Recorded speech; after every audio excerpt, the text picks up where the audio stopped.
33% of all high school graduates never read another book after they finish high school. 42% of college graduates never open another book for the rest of their life. 70% of American adults have not been in a library since they were in school. And over 80% of Americans last year didn't read or even buy a book. I was just hoping you might give me some insight into the evolution of the market economy in the southern colonies.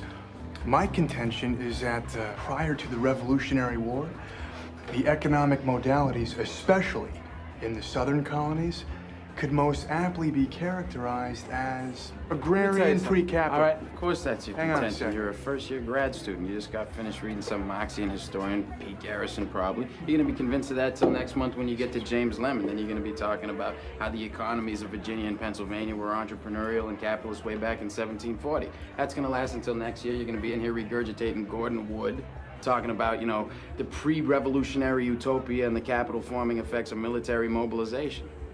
Let's start with a story. I used to read books for a living, a researcher and writer and publishing peer-reviewed articles, several a year. For years I did this, and I had to learn how to read books. I could read, but I didn't know how to read books in a way that would be helpful to me, to my life, to my profession. And learning that lesson changed everything for me. And if you learn the 3 rules about learning to read a book, it can change the way you live and the quality of your life as well.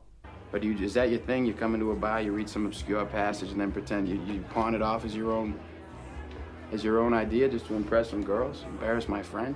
And I'd like to show you how you can learn to enjoy reading books, even the books you have to read. You're assigned for a class or at work, and you're required to read, and you would never read them otherwise, but you've got to read them and pass a test on them. I'll show you how you can learn how to read those books and actually benefit from them. When I was a graduate student, I was a research assistant to one of the all-time best readers of books that I have ever met or heard of.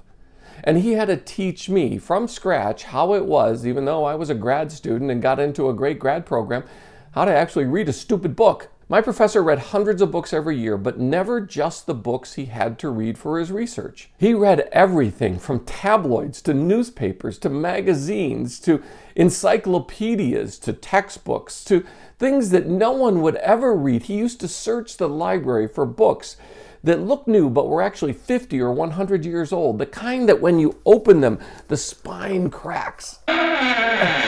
Those were his favorite. He had one rule that changed everything that I thought I knew about how to read a book. And if you can get a hold of this one rule, it can change books the way you read books. Books that you have to read, and then books that you're going to find that you want to read. And of course you must improve our mind by extensive reading. I'm no longer surprised at your knowing only 6 accomplished women. I rather want to know at your knowing any. Okay, but that's the teaser. So before we jump in there with the one rule that can change everything, let's look at what people have said about how to read a book. There's a long tradition about it, and it's kind of messy. Mortimer Adler is the know-it-all in the great books tradition who is famous for writing a book in the middle of the last century that's still used today. He wrote it with somebody else, but nobody remembers that man's name. Now, Mortimer Adler was this know-it-all who said that you have to read the dozens and dozens of books that all smart people have read and know about and can talk to each other about in order to be literate and know how to read a book is based on how to handle the ideas that are in this great books tradition. Adler was an educator of some influence once upon a time and said that we need to give guided reading to children because, they don't know anything, and categories of reading to adults that we should use in approaching every single book that we read, regardless of what the book is about. For those of us who aren't children anymore, it involves 3 things: inspectional reading, analytical reading, and syntopical reading. Okay, you know these people are really into it when they start making up words for their fancy-ass ways of how to read a book, like syntopical. But here's the catch. Again, you don't know how to read a book until you read a book about how to read a book. But there's a hint of something in what Adler and the entire how to read a book tradition has that is helpful. That one thing is the same thing I learned from my graduate professor a long time ago, and that is, in order to learn how to read, we actually have to read more. So what was my grad school professor's one rule that changed everything I knew about reading a book? Well, here it is. Every book is written with a reason. Unless it's a textbook written for professors by professors that we're forced to use, there are already dozens or hundreds or thousands of books on that topic, on that time, on that theme, on that subject.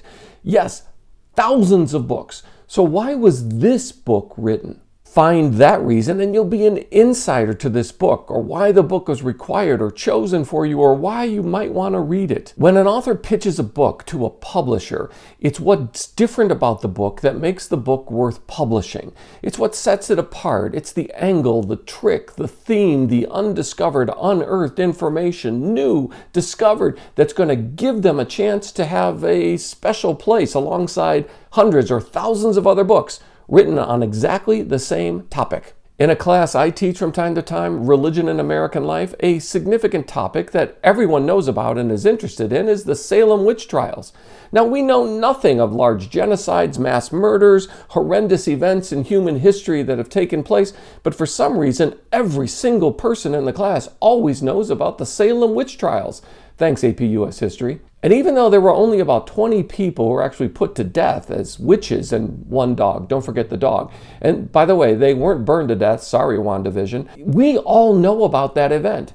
Now, there are not hundreds, but thousands of books written on the Salem witch trials. Some of them are novels, making up stories and backstories and information, to academic books, to sociological, to legal, to religious, to medical books. There's one medical approach to the subject that says it was irritable bowel syndrome that really started the fervor of 17th century Salem and the witch trials. But every single one of those thousands of books written about the Salem witch trials was written because they pitched the idea that they were going to tell us something that no one had ever told us before, or in a way that would make it understandable, or would finally settle the question of why the witches at Salem. This week on BuzzFeed Unsolved, we explore the city of Salem, home of the Salem witch trials, as part of our ongoing investigation into the question, are ghosts real? Right now, we're about to head out to some of the key locations that played a big part in one of the darkest blemishes in American history. So find the reason why a book was written, find that to get started, and you'll know more than just about everyone else on the topic. A second rule that I've learned since then that is indispensable before I even start to read a book is to figure out what the heck the book's about. Before you start reading a book you're required to read or thinking about reading for fun, Google it. And then you're going to find that the first hit you get on the top of the page is the Wikipedia entry. Yes, before you start reading your book, find out what the heck it's about, why it matters, who cares, and why they care, and give yourself a head start so that when you read something you have never heard of before, you already know something about it, or at least why others think it's important. I know what you're thinking. He's sending me to Wikipedia, and I'm supposed to be afraid and avoid Wikipedia if I'm a smart person, right? Yeah, that's what you've been told by insecure teachers since high school, to avoid Wikipedia because it's filled with lies. Actually, what it is their attempt, teachers' attempt to control the knowledge and the information that you have access to. Just about everything on Wikipedia is copy and pasted from encyclopedias and textbooks. The difference is they don't want you to know it independent of them controlling that knowledge. Wikiphobia is the problem, and I've done a video on it. You can check it out here and learn to get over your irrational fear of all things Wikipedia. And there's one last help, there's one last rule to figuring out how to read books that can change everything for us. And it's a simple idea. Why the heck are you reading it? Yes, it's that simple. If you're assigned a textbook, then you're reading it to prepare for a lecture or lab, and it's a step-by-step building exercise. So take notes, look up new terms, write them down. This information is not there for your enjoyment. If it's a lifestyle book, what people used to call self-help books, then these aren't like novels. They're not meant to be consumed on a Sunday afternoon with a cup of tea as you go from page 100 to 600 in an afternoon. They have anecdotes and examples, but the bones of the how-to book usually has a mantra, or at least 3 or 7 or 10 things that you can build. Start doing these things. Do this first thing in the morning. Stop doing X and start doing Y. And it usually is a plan that you actually have to work out over days, weeks, or even months in order to build on what the book is giving us. So read it, use it, put it down, try the thing, but don't sit there and try to read it like it's some great American novel. So as you go from Steinbeck Grapes of Wrath to something like the Delta Model by Arnold C. Hacks about the business strategist, probably the most famous business strategist of our time, then you're going to have to read those two books very differently. So that business book or that leadership book, those are pretty easy. They're usually built like IKEA furniture assembly instructions. And we need to know what the furniture is supposed to look like at the end. And good leadership and business books just tell us this is what the piece of furniture looks like at the end. And then we work back through the instructions. Yes, they're as obscure and complicated, filled with as many different Allen wrenches and types of screws and knobs and twists. And yes, you get the idea. You've put together IKEA furniture. But if the book's a novel, it's meant to lead us, to mess with our minds, to take us on a journey, the kind of experience where we almost literally just say, I want to be led, I want to not have to think about this. So let the book take you on a journey, even if you don't know where it's taking you. And if you start to read novels like you would a business book, expecting one big idea and it takes you in another direction, you're going to be frustrated with the book. And you're not going to enjoy it. Now, if you want to do that kind of detailed analysis and tear the thing apart with a close reading, then fine, go ahead and do so. Treat it like you're trying to figure out the author's intent in poetry, but don't expect to enjoy it. At least get a good grade for doing it, but that's a different thing than the exercise of actually reading something in a way that can be enjoyable. Now here, a biography. Biographies can be fun, but they tell us as much about the writer of the biography as the subject of the biography. What makes them happy, mad, what they think the world needs to know, what's wrong with the world.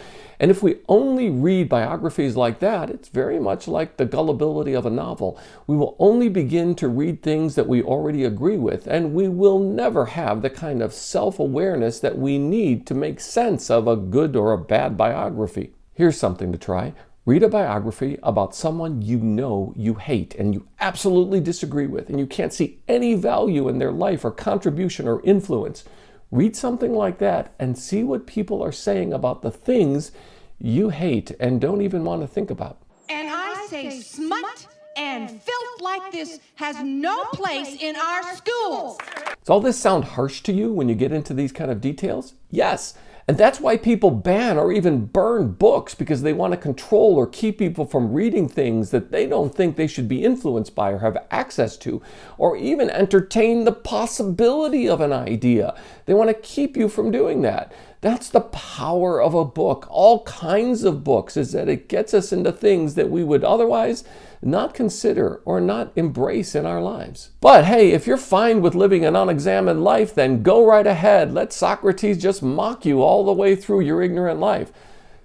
Google that. So if you're ready to learn how to read a book in a new and important way, or if you just have to read a book and you can't even get started because you have no clue how to read it, well, this is the way to start with these 3 rules. It'll save you time, it'll save you from frustration, and it'll give you some new ways of viewing the world and the books that the world is filled with.